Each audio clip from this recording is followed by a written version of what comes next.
Donc voilà, je reprends la partie 1 là, partie 2, démontage bas moteur. Qu'est-ce que je viens de faire là? Donc je viens de sortir ma petite d'admission et ma boîte à clapet.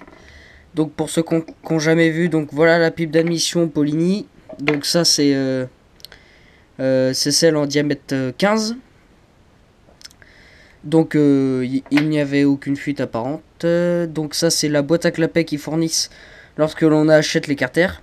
Alors, faut faire très attention. Enfin, quand on achète les carters, Polini ils fournissent une petite feuille pour aider au montage, quoi.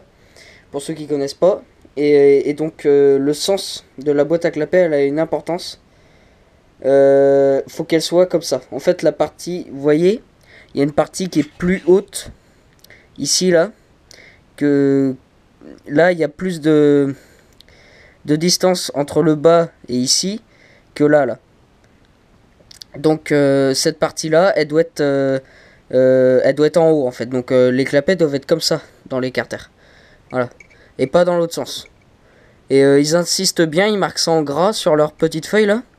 Ils insistent bien sur l'importance que ça. Hein. Faut vraiment qu'il soit comme ça. Et surtout pas dans l'autre sens. C'est ce qu'ils disent. Alors, moi, j'ai jamais compris pourquoi. Je pense que c'est pour l'inclinaison des clapets. Je sais pas trop. Alors, pour ceux qui savent, qui sont spécialistes là-dedans, qui me laissent en commentaire. Moi, je sais pas pourquoi. Enfin, bref. En tout cas, ce qui est sûr, c'est qu'il faut bien respecter le sens qui doit être, voilà, comme ça, et non pas dans l'autre sens. Voilà, donc petite précision. Donc là, il n'y avait aucune fuite. Hein. Tout est nickel. Le plan de joint est bien propre. Donc on peut regarder l'ouverture là. Une belle ouverture. Du coup, maintenant, qu'est-ce que je vais faire? Eh bien, je vais démonter mon sabot. Je vais démonter. Je vais dévisser toutes mes vis de carter. Sortir le sabot. Sortir le... comment que ça s'appelle ça? C'est une pièce c'est un alliage d'aluminium à moitié là. C'est pour mettre le cache variateur d'origine. Mais vu que j'ai plus de cache, et de toute façon avec le vario Doppler, c'est impossible de mettre le cache d'origine à moins d'y modifier. Je vais le démonter et puis remonterai plus, cette pièce là sur le moteur. Ça me servira plus jamais. Donc sortir le sabot et puis après enlever ça là, le petit cache joint spi côté vario. Commencer à chauffer autour des roulements pour déboîter les deux demi-carters. Voilà. Je vais arrêter là. Et puis donc du coup, comme j'ai dit, démontage sabot. Et cette pièce là, qui sert à fixer le cache vario d'origine. Voilà. Donc voilà. Alors, je vais expliquer un petit peu ce que je viens de faire là. Lorsque vous démontez, lorsque vous enlevez vos vis de carter moteur, donc c'est pareil. Il faut faire attention. Il faut essayer de les dévisser uniformément pour pas déformer le plan de joint. Donc par exemple, vous commencez par une extrémité là. Ensuite, vous faites l'autre du bas. Celle-ci par exemple. Ensuite, celle du bas. Celle qui est là, celle qui est là et celle qui est là. Voilà, donc ça c'est un petit conseil. Moi j'enlève toujours et j'essaye d'enlever mes vis uniformément. Donc pareil, vous les desserrez toutes un tout petit peu, puis après vous les enlevez petit à petit. Alors, une particularité sur les carters Polini, ici il y a une petite vis là, c'est la plus petite, celle qui est là. Donc je pense que c'est une vis qui sert un peu de guide.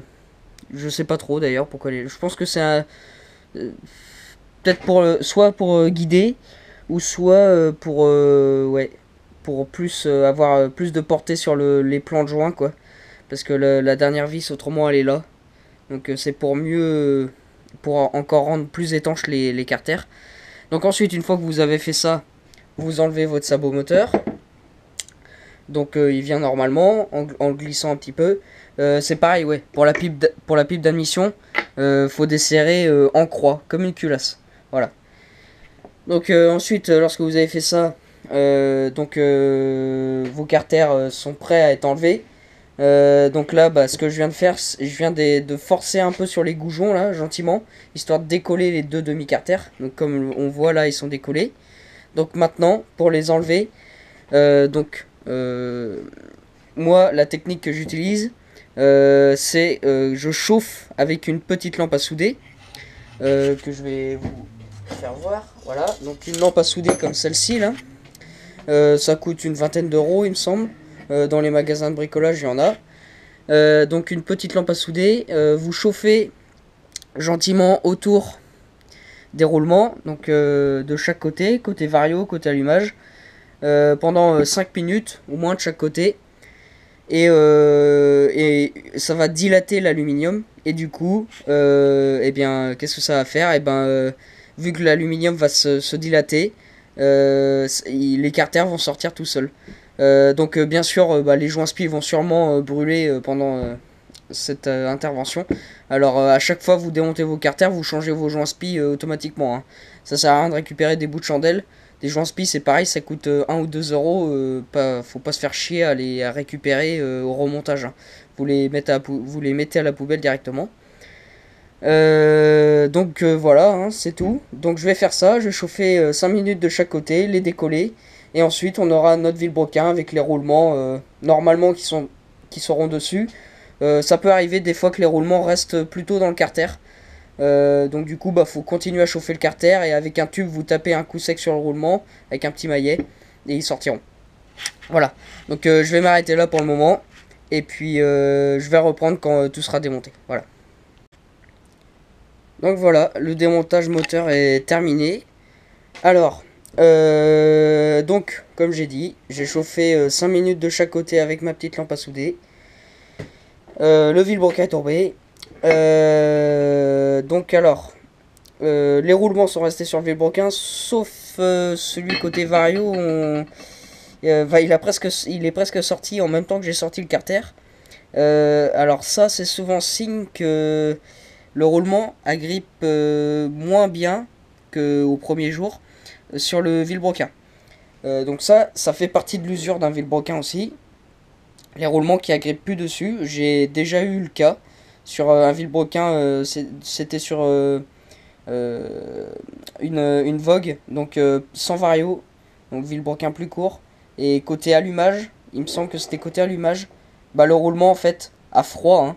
On pouvait l'enquiller, le sortir comme on voulait. Et côté vario, c'était bien juste aussi.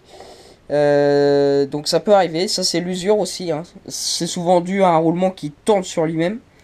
C'est souvent quand les vilebrequins ils ont des bornes et des bornes, hein. Donc celui-là, à mon avis, il doit avoir ce genre de cas. C'est pareil, hein, celui-là, faut savoir, il a 20 000 km, dont 5 000 avec un moteur quitté. Donc c'est l'usure. Donc de toute façon, je m'en fous. Je vais le remplacer par un neuf. Donc ensuite, alors on peut voir, là j'ai rien essuyé ni rien, qu'il n'y avait aucune fuite sur le bas moteur, hein. On peut regarder le joint, il est nickel. L'intérieur, c'est comme si ça avait jamais tourné, quoi. C'est encore bien propre. Donc du coup, alors pour enlever les joints spi, donc côté vario, voilà, donc c'est celui-là. Alors faites-le tant que les carters ils sont chauds, c'est plus simple. Donc là moi je les ai sortis. Donc côté vario, vous prenez une douille qui fait à peu près le diamètre, vous tapez un coup sec dessus, il tombe, ou alors un petit coup de maillet et puis ça tombe. Et côté allumage, alors il y a d'abord la feutrine qui vient au fond. Ça c'est pas trop pour l'étanchéité, enfin je sais pas trop à quoi ça sert, peut-être pour la limaille ou des trucs comme ça. En tout cas, normalement il y a une feutrine qui vient au fond, donc voilà, elle vient là à peu près. Donc et au-dessus il y a le joint spi avant. Donc celui-là, la particularité c'est que côté allumage, il se rentre vers l'intérieur et côté vario, il se rentre vers l'extérieur. Pour l'enlever celui-là, vous prenez un petit tournevis plat et vous le faites sortir un petit peu de chaque côté tant que les carters sont chauds et ça vient très bien. Voilà, des petites astuces. Aussi oui, un conseil, quand vous enlevez toutes les vis de vos carters moteurs, Mettez-les dans un ordre que vous savez que elles vont retourner au même endroit. Parce que il y a certaines vis, elles n'ont pas la même longueur. En fait, là les trois par exemple, elles ont la même longueur. Après on en a deux de la même longueur et on en a une grande. Et la petite là qui sert à moitié de guide ou je sais pas trop. Donc essayez de les mettre dans un ordre où vous serez sûr de les remettre dans le bon ordre quoi, de démontage. Donc moi je les ai mis donc ça part comme ça dans ce sens là, dans le sens anti-horaire, voilà. Sauf la petite là que j'ai pas rangée, mais celle-là je sais qu'elle ira ici, elle a qu'un seul emplacement, c'est pas compliqué. Donc bah voilà, hein. En gros ça va se terminer là-dessus. Donc là on peut voir les belles ouvertures par rapport à ceux qui connaissent là, à quoi ça ressemble des carters d'origine chez Peugeot. Là on a vraiment de belles canalisations, c'est bien ouvert, c'est grand ouvert même. Là c'est pile poil, là-dessus on peut enquiller n'importe quel kit. Il n'y a aucune ou presque aucune modification à faire. Il y a eu bien sûr plus gros hein, en transfert, mais déjà cela c'est pas mal. Hein. On a beaucoup de choix en termes de kits à mettre là-dessus. 70, 50 et tout ça, là c'est pile poil. Donc et bien voilà. Maintenant bah, qu'est-ce que je vais faire? Bah, je vais procéder. Déjà je vais retirer mon joint là. Alors je vais nettoyer toutes mes pièces que je vais réutiliser à l'essence. Essence et petite brosse à dents, ça va partout, ça récupère bien tout propre. Après il y en a, ils ont d'autres techniques. Moi je nettoie tout à l'essence, mes pièces, j'ai toujours réussi à les nettoyer comme ça. Donc ensuite je vais vérifier mes plans de joint pour le remontage. À chaque fois je vérifie les plans de joint, que ce soit l'écarter, pipe, en base, culasse, cylindre, etc. Faut vérifier tout le temps les plans de joint et repartir sur des joints tout le temps neufs. Comme ça réduit les risques de fuite.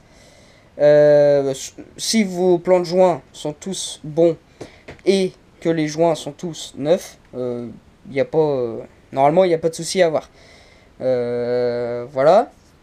Donc pour vérifier un plan de joint, normalement il faut utiliser une plaque en marbre. Moi j'en ai pas. Vous pouvez utiliser une plaque en verre assez épaisse. C'est très plat également. Et ça faussera pas vos plans de joint. Voilà les petites astuces. Mais autrement une plaque en marbre c'est quand même pas mal. C'est ce que je conseille. Il faudrait que je m'en procure une. Une chute quoi, une chute de marbre, un petit carré, ça suffit quoi. Voilà. Et ben je vais m'arrêter là. Je vais ranger tout ça, nettoyer tout ça. Bon, je vais pas avoir trop de mal, c'est pas trop sale. Et du coup, je me rectifie. Côté Vario, il n'y avait pas de fuite au niveau du joint spi. Quand j'ai enlevé le petit cache là, c'était bien propre. Donc non, il n'y avait pas de fuite. Alors bon, il y avait c'était une petite goutte d'huile là-dessus là qu'il y avait. Bon, je sais pas d'où elle venait, mais en tout cas, il n'y avait pas de fuite au niveau de mon joint spi. Donc bon. Donc en gros, là, tout le moteur que j'ai démonté, à part une petite fuite à la culasse, mais voilà, autrement il n'y avait aucune fuite nulle part. Donc c'est pas mal. Au bout de 5000 bornes, ça veut dire que voilà, hein, le moteur il peut encore tourner, il n'y a pas de souci. Quand tout est bien fait, voilà. Donc aussi autrement, ouais. Alors les roulements, alors ils font pas trop de bruit. Par contre ils ont du jeu, ils ont pris du jeu quand même. Là on voit bien là la caméra. Côté allumage, côté Vario, il y a moins de jeu côté Vario, c'est marrant. Côté allumage, il a du jeu, ouais. Côté Vario, ça peut faire encore, hein, ouais, il a presque pas de jeu. Et bon, par contre, ils font pas de bruit. Donc je pense que ça pourra encore tourner, mais de toute façon, je prends pas de risque. Je pars sur des roulements neufs également. Mais ouais, quand des roulements ont du jeu, changez-les. Hein. Et puis quand vous démontez un bas moteur, tant qu'à faire, changez vos roulements. Ça coûte 15 € la paire de roulements. Vous prenez des SKF ou des NTN, c'est des très bonnes marques de roulements. Voilà, vous emmerdez pas, changez-les. Ça évite de... Ça se trouve 100 km après, un roulement qui fera du bruit, il faudra démonter le moteur. Ça évite de démonter un moteur 36 fois quoi. Voilà, des petits conseils parce que les choses vécues que bah moi à mes débuts j'ai remonté des roulements pourris et bah après j'ai remarqué que 6 mois après les roulements ils faisaient du bruit, il fallait redémonter le moteur et tout ça. Donc perte de temps et faut refaire les choses encore une fois. Donc quand on peut éviter, c'est mieux. Même si j'adore faire ça, mais bon, c'est quand même on évite de perdre notre temps et de l'argent. Voilà. Pardon, donc je vais m'arrêter là. Il y aura une vidéo remontage du moteur Bidalo G2, donc du bas moteur et tout ça. Je sais pas si je vais continuer aujourd'hui. En tout cas, je vais commencer à nettoyer, vérifier mes plans de joint comme j'ai dit. Et puis ça va être tout. Peut-être que je vais commencer à remonter. Je sais pas trop encore. Donc en tout cas, ça va se faire dans la foulée. Hein. Donc voilà. Bon, et ben écoutez, j'espère que vous avez apprécié au moins les deux vidéos là. Partie 1 et 2, qu'elles ont été complètes, que ça vous aura plu. Aider certains, si y a des novices qui regardent mes vidéos, ces vidéos là que je viens de tourner, si ça peut les aider, bah je serais très content. Donc voilà, je vais m'arrêter là. Et merci d'avoir regardé. N'hésitez pas à commenter si j'ai fait des petites erreurs dans ce que j'ai dit. Ou si vous avez des conseils à me donner, bah, faites-les moi savoir en commentaire. Voilà, allez, à plus. Bon allez, tant qu'on y est, j'ai sorti mon jeu de cale, voilà. Comme je vous avais dit, j'ai vérifié là sur mon vieux vilebrequin donc le jeu. Alors pour vérifier le jeu justement, donc on le vérifie entre la masse qui est là et la bielle, et je passe une cale de 0,40 donc des deux côtés. Donc si mes souvenirs sont bons, 0,40 c'est bien, normalement c'est de bonne valeur. Il me semble qu'il faut pas plus hein. Mais bon, 0,40 il me semble que ça reste pas trop mal. Donc voilà. Et autrement le jeu en profondeur, donc comme je vous ai dit, bien perpendiculaire, et donner des à-coups sur la tête comme ceci.